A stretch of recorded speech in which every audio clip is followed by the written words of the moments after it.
Hello everyone, my name is Imran Khan. Hope आप लोग सब ठीक होंगे। तो आज जो अभी जो हमारा नेक्स्ट टॉपिक है, ठीक है, तो मैं सबसे पहले जो किसी कॉन्सेप्ट के बारे में वीडियो बनाना चाहा था वो था हाउ टू टेक एसएल, और let's talk about how to take SL properly. Because what अभी मेरे को लगता है कि अगर आपने इस चीज़ को अगर कंप्लीटली आपने सही से कर लिया तो आपका 50% काम हो गया। तो मेरे ट्रेडर्स क्या होते हैं कि उनको आइडिया ही नहीं होता है कि एसएल क्यों लेना चाहिए। बिकॉज सब लोग यहाँ पे मार्केट में आते हैं पैसे कमाने के लिए। बट अगर आप कोई बंदा ये सिखाए कि हाउ टू लूज फर्स्ट, अगर आपने कैसे प्रॉपरली लूज करना सीख लिया तो उससे क्या होगा कि आप लॉन्गर टाइम तक मार्केट में एक स्मॉल कैपिटल के साथ सर्वाइव कर पाओगे। तो आज वही इस कॉन्सेप्ट के बारे में बात करेंगे। बिकॉज क्या है कि हम लोगों को देखते हैं कि बहुत सारे कैपिटल थोड़े थोड़े करके एक बल्क अमाउंट को यूज कर लेते हैं। 50K 50K 50K, कितनी बारी लोगों के अकाउंट वाइप आउट होते हैं just because of that they don't know how to, ठीक है, सेल। जब उनके फेवर में मार्केट नहीं होता है तो एवरेज करते हैं मार्केट को, फिर वो होप करते हैं कि फिर वहाँ पे कॉन्सेप्ट था होप ट्रेडिंग में। तो उसमें क्या होता है कि आप क्या करते हैं कि आप एवरेज करते हो एवरेज करते हो एवरेज करते हो अनटिल जब तक उसको एवरेज करते हो, जब तक आपका अकाउंट या वो जो कैपिटल लिक्विडेट ना होता है, then will come back again. तो ये काइंड ऑफ सिनेरियो जो होता है आपको फेस करना पड़ता है ऐसे लर्निंग के अंदर। सो इसमें क्या हो सकता है कि यार आप इसे कैसे कैसे सॉल्व कर सकते हो। तो सोचने वाली बात है कि आपके पास क्या क्या सिनारियो मार्केट में हो सकते हैं पहले कि आप उसको प्रॉपरली उसी स्पेस से बाहर निकल पाओ। तो उससे पहले आपको कॉन्सेप्ट लेना पड़ेगा आपको कितने टाइप ऑफ ट्रेडिंग होती है, कितने, यानी आप क्या मार्केट में आप बाजार में आते हो पैसा कमा सकते हो, तो या बाजार में आके आप छोटा पैसा कमा सकते हो, ठीक है, या फिर आप बहुत ही अच्छा प्रॉफिट कर सकते हो जिसको हम रिस्ट टू बॉडी बोलते हैं, 1:5 1:6 1:7 1:10, ठीक है, या तो आप बड़ा प्रॉफिट कर सकते हो, या तो आप स्मॉल लॉस ले सकते हो कि आपने एक प्री डिफाइंड एसएल डिसाइड किया कि हाँ यार कि मेरा रेस्ट और 1:5 का है, ठीक है, तो अगर मेरा एक जो स्टॉक का मूवमेंट आप एवरेज आउट पे निकालते हो कि ये डेली बेस पे ऑन एन एवरेज इतना ये परसेंट मूव करता है, on the base of that decide है कि हाँ मैं 50 पॉइंट 100 पॉइंट्स तक इसे कैप्चर कर सकता हूँ। उसके हिसाब से पोजिशन साइजिंग को डिसाइड करके आप एक ट्रेड ले सकते हो कि हाँ यार चल कि ये मेरा रिस्क टू रिवॉर्ड है, तो उसके हिसाब से मेरा बना है कि यार कि हाँ कि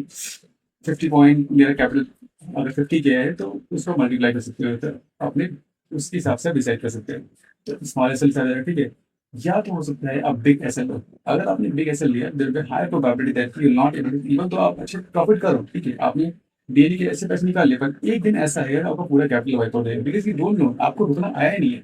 लर्न करने से पहले आपको ये पता होना चाहिए कि आप लूज कितना कर सकते हो। आपको ये बहुत ही इंपॉर्टेंट है हाउ टू लूज। जब तक आप हाउ टू लूज करना नहीं सीखोगे तो आप लर्न के बारे में सोच नहीं सकते। तो चलिए आज हम स्टार्ट करते हैं कि कैसे सकते हैं। सपोज दैट यहाँ पे एक मार्केट जो है इथेरियम 5 मिनट्स कैंडल के अंदर ये डाउन साइड की तरफ जा रहा है। अब there will be higher probability, हर ट्रेड में एक रिस्क होता है। रिस्क कैसे होता है कि अगर मैंने यहाँ पे ट्रेड यहाँ पे डाउन दिख रहा है 5 मिनट्स कैंडल के अंदर, तो अगर मैं यहाँ पे शॉर्ट करता हूँ यहाँ पे, तो मेरा ऐसे क्या हो सकता है, क्या इसको मैं अगर मेरे फेवर में नहीं है तो बढ़ाते रहूंगा, ऐसे एवरेज करते रहूंगा एवरेज करते रहूंगा एवरेज करते रहूंगा, होप करूंगा यहाँ से गिर जाएगा यहाँ से गिर जाएगा। तो ये मेरा रिवॉर्ड है, मैंने डिसाइड किया ये रिवॉर्ड है, ये रिवॉर्ड है। मैंने इसको 1:2 पहले जो इनिशियल मैंने लिया था उसके हिसाब से मैंने लिखा था अगर इस चीज से ऊपर मार्केट जाता है तो आई कट मैं कैपिटल। बट क्या हुआ कि बाई चांस स्टॉक मेरे फेवर में ना जाके ये वापस रिवर्स करना स्टार्ट किया। पहले ये कॉस्ट टू कॉस्ट आया, फिर आसपास थोड़ा इसने मूव किया, फिर ये ऊपर जाने लगा, फिर और इसने ऊपर जाने लगा, स्लोली स्लोली ऐसे, और फिर अचानक से इसने ऐसे मूव दे दिया। यहाँ पे क्या होता है कि मैक्सिमम सिनेरियो में लोग इस वाले स्टेज पे आगे करते हैं, वो स्टॉक को, यानी किसी भी जो प्राइस होता है किसी भी क्या होते हैं, मतलब किसी भी कॉइन हो गया किसी भी स्टॉक के अंदर वो स्टक हो जाते हैं because as per them they freeze, why they freeze, because उनकी कैपेबिलिटी से प्लस ये मार्केट ने क्या करा उनको लॉस दिखा दिया। और लॉस दिखाने के बाद क्या है कि अब वो लॉस को इसलिए नहीं काट रहे हैं बिकॉज वो लॉस बहुत ज्यादा दिख रहा है। और यहाँ पे क्या दोस्त है, या तो यहाँ अगर आपको इस तरह का लॉस अचानक से मिल गया ठीक, तो आप क्या कर सकते हो, इंस्टेंटली आप यहाँ पे लॉस करना चाहिए, आपको माइंड आपको बोल रहा है कि आप यहाँ पे लॉस कर, बट आप क्यों नहीं काट रहे हो, because why you freezing why you hopping, because आपके अंदर वो लॉस देखने की कैपेसिटी ही नहीं थी। तो what you did, you weighted, और यहाँ पे आपने एवरेज कर लिया कि भाई यहाँ पे आपने एवरेज किया कि थोड़ा मेरे को प्राइस ऊपर मिलेगा, नीचे है तो आराम से मेरे को कॉस्ट टू कॉस्ट निकलने का मौका मिल जाएगा, या फिर मैं थोड़ा प्रॉफिट निकाल लूंगा। फिर नीचे आया, फिर आपने होप किया, फिर इससे ऊपर चला गया, फिर यहाँ पे भी आप ऐड करोगे। आप जब तक यहाँ पे ऐड करोगे, जब तक क्या है कि यहाँ इस प्राइस पे आपका लिक्विडिटी होगी आसपास, ठीक है, तो आप इस लिक्विडिटी को बचाने के लिए क्या करोगे, इस प्राइस के अगर ऊपर जाएगा तो आप लिक्विड उड़ते रहेगा, ठीक है, फिर प्राइस ऊपर गया, फिर आपने ऐड किया, और इसको आप, आपका मेन ट्राई होगा इस वाले पोजीशन को आप क्या करोगे कि लिक्विडेशन प्राइस है मेरा, ठीक है, इसको आप ऊपर सरका रहोगे, ऊपर सरका रहोगे, जब तक आपकी कैपिटल की कैपेसिटी होगी तब तक उसको आप ऊपर सरका लोगे, ठीक है। बट आपने ये नोटिस नहीं किया कि भाई ट्रेंड चेंज हो चुका है। आपने बस ये नोटिस किया कि मैं जो हूँ अपने लिक्विडिटी को सेव कर रहा हूँ, और जब मेरे मार्केट में वापस जाना स्टार्ट होगा, और ये जो प्राइस है, मान लें यहाँ पे दो प्राइस देते हैं, ये लिक्विडेशन प्राइस है और ये प्राइस जो हमारा आ रहा है, ठीक है, जिस प्राइस पे आपने बाय कर रखा है, एवरेजिंग कर रखा है, अब आपने इसके यहाँ दिख रहा है ये बहुत ज्यादा गैप हो गया, तो आप इसे कहोगे आपको क्लोजर टू प्राइस लाना चाहोगे, क्लोजर टू प्राइस लाना चाहोगे, क्लोजर टू प्राइस लाना चाहोगे। इससे क्या होगा कि एक वन पॉइंट के आसपास दिखाई देगा, बट ये सिनेरियो क्या होगा, ये कभी कभी तो आपको प्रॉफिट दे सकता है, once in a while they सकता है, बट ये जब ये ब्रेकआउट करेगा ना भाई, जब मान लो जब इस वाले लिक्विडेशन जोन को ब्रेकआउट करेगा, ठीक है, तो there will be high probability that कि ये आपको लिक्विडेट करे, और लिक्विडेशन टाइम आप क्या सिचुएशन क्या होगा ना कि आपने इतना पैसा लूज कर दिया होगा जितना आपने पूरे हफ्ते में नहीं कमाया होगा,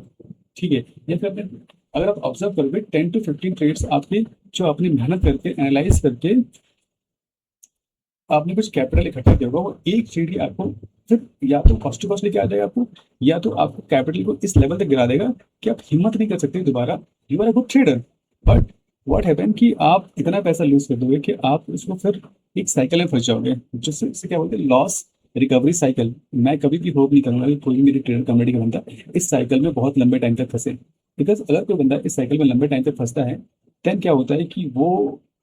एक विशियस साइकिल में फंस जाता है और बार बार कैपिटल को वाइप आउट करता है। मैं आपको गारंटी से बोल सकता हूँ कि जो सिनेरियो मैंने अभी एक्सप्लेन किया, मैक्सिमम लोगों को ये साथ ही होता है, एवरेज करने के चक्कर में क्या होता है, they want the price to be closer to you, your जो आपने प्राइस पे ले रखा है वो क्लोजर पहुंचे प्राइस के अंदर। बट आपने ये नोटिस नहीं किया ट्रेंड चेंज हो चुका है और इतना और मार्केट गिर चुका है, ये नहीं बढ़ चुका है। ये सिमिलर वे में डाउन ट्रेंड में जो मैंने आपको ये अपसाइड का एक्सप्लेन किया, ठीक है, सिमिलर वे में डाउन साइड भी हो सकता है, और आप इसकी कैपिटल बहुत ही ज्यादा यूज कर सकते हो। अगर आप, अगर अपने जो जर्नल, ट्रेडिंग जर्नल या फिर अपने मंथली रिपोर्ट या डेली रिपोर्ट जब निकालते हो, ठीक है, अगर उसमें देखोगे वो एक ट्रेड को कुछ इस तरह के ट्रेड को हटाओगे तो यू आर इन प्रॉफिटेबल। फिर आप सोचते हैं कॉस्ट टू कॉस्ट क्यों हूँ, बिकॉज, या फिर मैं प्रॉफिटेबल क्यों नहीं हूँ, क्यों नहीं हो पा रहा हूँ, मेरे चार्जेस ही बहुत लग रहे हैं, मैं काफी टाइम से मार्केट में स्ट्रगल भी कर रहा हूँ, मेरे एनालिसिस भी ठीक है, बट ये एक ही रिपीट जहाँ पे फोक ट्रेडिंग करते हैं, ये पूरी पूरी जिसको बोलते हैं, ये कॉन्सेप्ट जो भी देख रहे हो आपके अपने स्क्रीन के सामने, इसको क्या बोलते हैं, इसको बोलते हैं फोक ट्रेडिंग।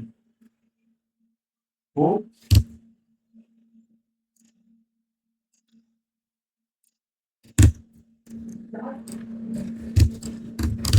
वो एवरेजिंग ट्रेडिंग, एवरेज या वो ट्रेडिंग कह सकते हैं, एवरेज लेडीज भी लाइक वो ट्रेडिंग, क्योंकि बाइंग साइड है सेलिंग साइड, ठीक है, ये उस पे आप क्या होप कर रहे हो,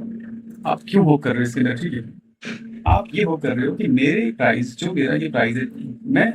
गलत कैसे हो सकता हूँ, ये भी बड़ा अच्छा कॉन्सेप्ट है कि यार कई बंदे क्या होते हैं अपनी अपनी गलती को एक्सेप्ट नहीं करते। मैंने एक एनालिसिस के मार्केट के अंदर मैंने उम्मीद की थी मार्केट मेरे फेवर में जाए, मैंने एक रिस्क रिवॉर्ड बिठाया था कि हाँ इस लेवल में काट दूंगा, तो मेरे को अपने एसएल को मूव करने की क्या नीड थी, why why did I move that, और वो सारा जो ब्रेन है वो सब खत्म हो जाता है, बिकॉज आपको ये झटका मिल गया, बिकॉज आपने सिस्टम पे ऐसा नहीं लगा रखा था। अगर ये पहले से गिरा था ये थोड़ा बहुत ऊपर नीचे आपका कर जाता, ठीक है, just because you didn't put the SL at this place, okay, वो अचानक से प्राइस ऊपर चला गया और आपकी कैपेसिटी से बाहर हो गया वो प्राइस। अब आपके पास कैपिटल जो बचा है आप उसको इस्तेमाल कर रहे हो इसको एवरेज करने के लिए, that means you are hoping, why you hoping कि हाँ कि मेरे प्राइस के आसपास तो पहुंच जाए, और एक जो मैंने एनालाइज कर रखा था इस प्राइस पे ये तो डिस्काउंट में मिल रहा है मेरे को, ठीक है, क्या पता ये गिर सकता है, बट यही तो मिस्टेक है आपके पास, इस चीज के लिए, इस सिनेरियो के लिए आपने एनालाइज ही नहीं किया था। आपका सिनेरियो जो था आपने तो इस लेवल के लिए, मान लो जो भी आपको चार्ट में जो आपकी जो स्टडी दिख रही है, ठीक है, वहां पर कुछ ना कुछ तो आप देख ही बाय सेल किया होगा, ठीक है, तो जब उस चीज से बाहर निकल चुका है तो वो आपका आउट ऑफ स्कोप है, जब वो आउट ऑफ स्कोप है तो आपको उसके अंदर एंटर करने की क्या नीड है। तो कई जो ट्रेडर होते हैं इस तरह के सिनेरियो में फंसते हैं, चाहे वो अप साइड हो चाहे वो डाउन साइड हो, तो मैं आपसे रिक्वेस्ट करता हूँ कि जो भी आप ट्रेडिंग करो, एसएल हंटिंग जो कॉन्सेप्ट होता है इसके अंदर इस वाले ट्रैप के अंदर ना फंसे, एवरेज नहीं करो, ठीक है, आप एक प्रॉपर एसएल लो, एक स्मॉल अमाउंट ऑफ, अब बड़ा भी एसएल रिस्क टू रिवॉर्ड हमेशा आप 1:3 का रखना चाहो, वन, और मैक्सिमम करो आपका 1:2 के आसपास अगर आए तो आप उसको कॉस्ट टू कॉस्ट कर दो, ठीक है, कॉस्ट टू कॉस्ट कर बेनिफिट क्या होगा, एक दो बार तीन बार चार बार आपका ऐसा हिट हुआ तो कॉस्ट टू कॉस्ट के आसपास अगर आपको इतना एनालिस करना आता है कि हाँ यार मेरे फेवर में मार्केट जाता है तो उसको मैं कैसे करूँ, अगर उसको मैं एवरेज, अगर मेरे फेवर में 1:3 आता है या तो उस टाइम 50% या फिर 70% वो काट के आप उसको वेट करो, ठीक है, या तो उसको आप कॉस्ट टू कॉस्ट लेके आ जाओ, इट डिपेंड्स। पर अपने एसएल को आप जितना सेव करना चाहोगे, या फिर अगर आपकी अपोजिट मार्केट घूमता है तो आप उसको मूव नहीं कर रहे हो आप सेल की तरफ, ठीक है, आप ट्रेल कर सकते हो प्रॉफिट के अंदर, ठीक है, पर आप कभी भी you never allow yourself, क्या अलाउ नहीं करोगे, फर्स्ट अलाउ नहीं करोगे, never move your SL towards, never move your SL at your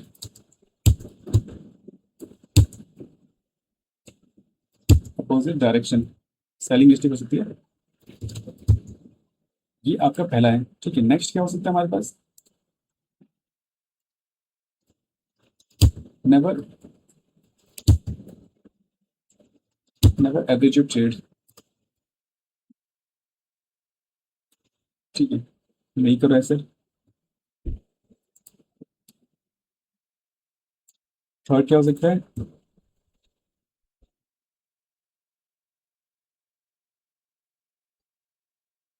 put, never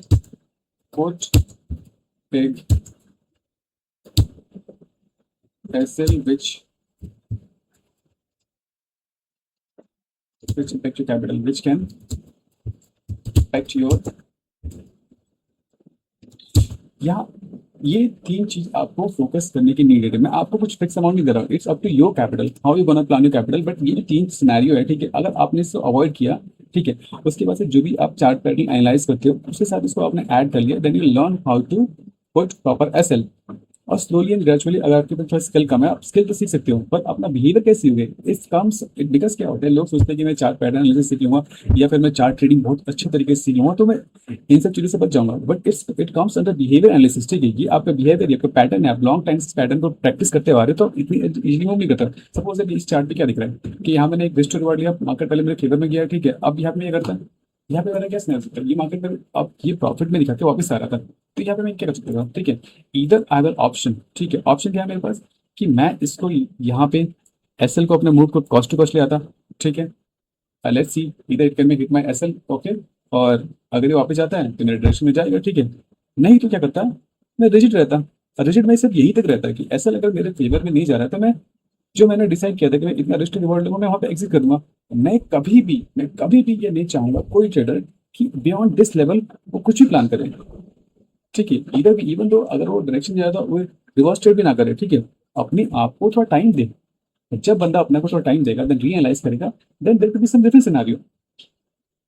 that's it. ये है हमारा concept how to learn SL before entering into the market. भाई चल ठीक है, मैं मार्केट में सबसे पहले आपको मेरे हिसाब से जो कॉन्सेप्ट आपको सीखना चाहिए, how to take proper SL. अगर आप ये नहीं सीख पाते हो कि कैसे प्रॉपरली एसएल लेते हैं तो आप क्या करोगे, अपने कैपिटल को मैं फिर से रिवर्स करोगे, फिर से आपको रिपीट करता हूँ, अगर आप ये नहीं सीख पाते कि आप एसएल को प्रॉपरली कैसे लेते हैं तो you lose your capital many time, maximum time, then at then आपको यही चीज पे आना पड़ेगा जो मैंने आपको समझाया है। होपफुली आपको ये वीडियो पसंद आएगा, ठीक है, जो मैंने आपको कॉन्सेप्ट बताया है, अगर आप इस पर फोकस करोगे तो अगर आपको अच्छा लगेगा प्रैक्टिस करने के बाद तो प्लीज डू सपोर्ट मी। अभी मैंने स्टार्ट ही किया है, ये मेरा फर्स्ट एपिसोड है, इसके अंदर क्या नाम है कॉन्सेप्ट के अंदर मैं और भी डिफरेंट डिफरेंट कॉन्सेप्ट आपके सामने लेके आऊँ, फिर देन सी यू और let's hope for the best. Thanks everyone.